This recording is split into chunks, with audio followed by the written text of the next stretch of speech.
ஸ்ரீ குருப்பியோ நமஹ. எல்லாருக்கும் நமஸ்காரம். ஒரு ரெண்டு விஷயத்தை பற்றி இங்கே நான் கொஞ்சம் உங்கள்கிட்ட பேசணும் அப்படின்னு பிரியப்படுறேன். கடமை செய் பலனை எதிர்பாராதே, செய்வன திருந்தச் செய். இந்த ரெண்டு வார்த்தைக்கு நம்ம எல்லாருக்குமே அர்த்தம் நல்லா தெரியும். இது எதுக்காக நான் சொன்னேன் அப்படின்னு பின்னாடி வரும். இது கூட நான் பெரியவா யாராவது நான் ரொம்ப பேசுகிறேன் அப்படின்னு நினச்சா மன்னிச்சிருங்க. பொதுவாக ஒரு விசேஷத்துக்கு வாத்தியாரெலாம் வந்தா அப்படின்னு சொன்னால், ஆச்சமனம் பண்ணிங்க, சுக்லாம் பரதரம் ஓம்போஹோ மமோபாத்த அப்படின்னு சொல்லுவாள். இது நாலுமே வாத்தியார்களே சொல்கிறதுக்கு யோசிப்பா மீன்ஸ் கர்த்தாக்கே தெரியும் அப்படிங்கிற வாத்தியாருக்கு ஒரு நம்பிக்கை. ஆனால் சமீப காலமாக ஒரு ஒரு மாதமாக 2 மாதமாக நான் போகிற இடங்களில் சில இடங்களில் நிறையா பெரியவாளுக்கே ஆச்சமனம் எப்படி பண்ணுறது, சுக்லாம் பிரதரம் எப்படி பண்ணுறது, ஓம்புஹோ எப்படி பண்ணுறது, முக்கியமாக ஓம்புஹோ எப்படி பண்ணுறது, மமோபாத்தை எப்படி பண்ணுறது, இந்த மாதிரி சில விஷயங்கள்லாம் கொஞ்சம் நெருடலாக இருக்குது. முதல் கோணல் முற்றினும் கோணல்னு சொல்லுவா பாருங்க. இந்த மாதிரி இந்த விஷயங்கள்லாம் ரொம்ப ரொம்ப முக்கியமான விஷயங்கள். என்ன சுவாமி, எல்லாம் மகாவிஷ்ணுவோட பேர் தானே இருக்குது, அது எப்படி சொன்னா என்ன அப்படிங்கிறாப்புல ஒரு டாபிக் எழும். இந்த காலத்தில் எல்லா குழந்தைகளுக்கும் பகவானோட நாமங்களை வச்சது காரணமே அதுதான். இந்த காலத்தில் இப்போ இருக்கிற காலகட்டங்களுக்கு நாமெல்லாம் எவ்வளோ தடவை சுவாமி பேரை கூப்பிட்றோம், எவ்வளோ பேரை சுவாமி பேரை சொல்கிறோம் அப்படிங்கிறத நீங்களே யோசித்து பார்த்துக்கோங்க. அப்படி இல்லாத பட்சத்தில் இந்த சந்தர்ப்பத்தை வச்சாவது திருக்கால சந்தியாவந்தனம் பண்ணுறவா, நியாயப்பிரகாரம் திருக்கால சந்தியாவந்தனத்திலேயே நிறைய ஆச்சமனங்கள் இருக்குது, பிரம்மேகத்தில் ஆச்சமனங்கள் இருக்குது. ஒருத்தர் கொல்லைக்கு போயிட்டு வந்தாலோ, பாத்ரூம் எங்கேயாவது போயிட்டு வந்தாலோ கண்டிப்பாக ஆச்சமனம் பண்ணணும்னு சொல்லியிருக்கு.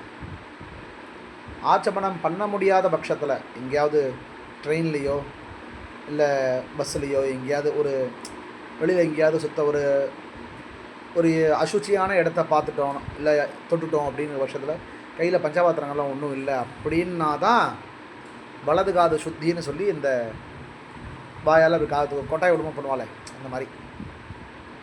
இப்போ அதை கூட சில பேர் பண்ணுறாளாங்கிறது தெரியல.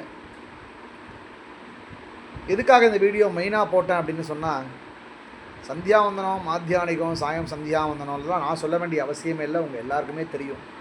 அதெல்லாம் யார் எப்போ பண்ணணும், எப்படி பண்ணணுங்கிறதெல்லாம் அது இப்போல்லாம் யார் எப்படி பண்ணிட்டுருக்கேங்கிறதும் உங்களுக்கு தெரியும், நான் சொல்ல வேண்டியதில்லை. அட்லீஸ்ட் இந்த 4 விஷயங்கள், ஆச்சமனம், சுக்லாம் பிரதரம், ஓம்போஹோ மமோபாத்த. ஏன்னா எல்லா வாத்தியாரும் இப்படி தான் சொல்லுவாள். சில வாத்தியர்கள் நீங்கள் சரியாக பண்ணலை அப்படின்னு சொன்னால், வலது கை கட்ட வரல் வலது கண்ணம், கேசவா நாராயணா மோதிரவரல் கண்ணு, மாதவா கோவிந்தா ஆள்காட்டி வரல் மூக்கு, விஷ்ணு மதுசூதனா சுண்டு வரல் காது, திருவிக்ரமா வாமனா நடுவு வரல் ஸ்ரீதர, தோள்பட்ட ஸ்ரீதரா ரிஷிகேஷா எல்லா வரலும் பத்மநாபா தாமோதராலாம் சொல்லுவாள். ஆனால் சில வாத்தியர்கள் கர்த்தாக்கு அது தப்பாக இதாகிடுமோ அப்படின்னு பயத்தில் சில வாத்தியர்கள் சொல்கிறதில்ல.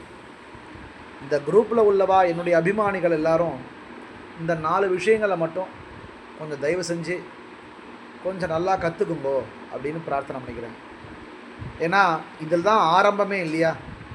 இதை 4 பண்ணால் தான் மமோபாத்தக வர முடியும்.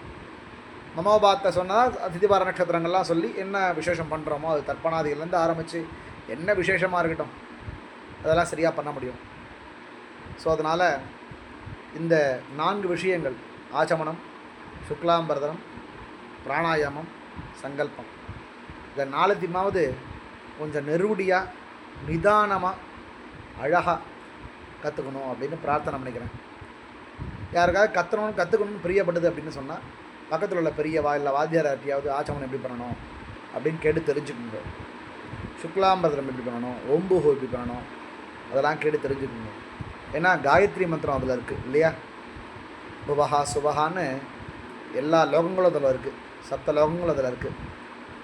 அதனால் இப்படி வச்சு அப்படி பண்ணாமல் கொஞ்சம் அந்த மந்திரங்களை விட்டு வாய் விட்டோ இல்லை மனசுக்குள்ளேயோ நிதானமாக சொல்லி இந்த ஓம்புஹோ பண்ணால் ஓம்புஹோ பண்ணா மாதிரி இருக்கணும். அந்த மாதிரி இந்த நாளத்தையும் நல்லபடியாக கற்றுண்டு இனிமேல் வரக்கூடிய விசேஷங்களாக இருக்கட்டும், எந்த விதமான விசேஷங்களும் தப்பானது எதாக இருந்தாலும் பரவாயில்ல, நல்லபடியாக பண்ணணும் அப்படின்னு பிரார்த்தனை பண்ணிக்கிறேன். பெரியவா யாராவது தவறாக சொல்லியிருந்தேன்னா க்ஷமிச்சுக்கணும். நமஸ்காரம்.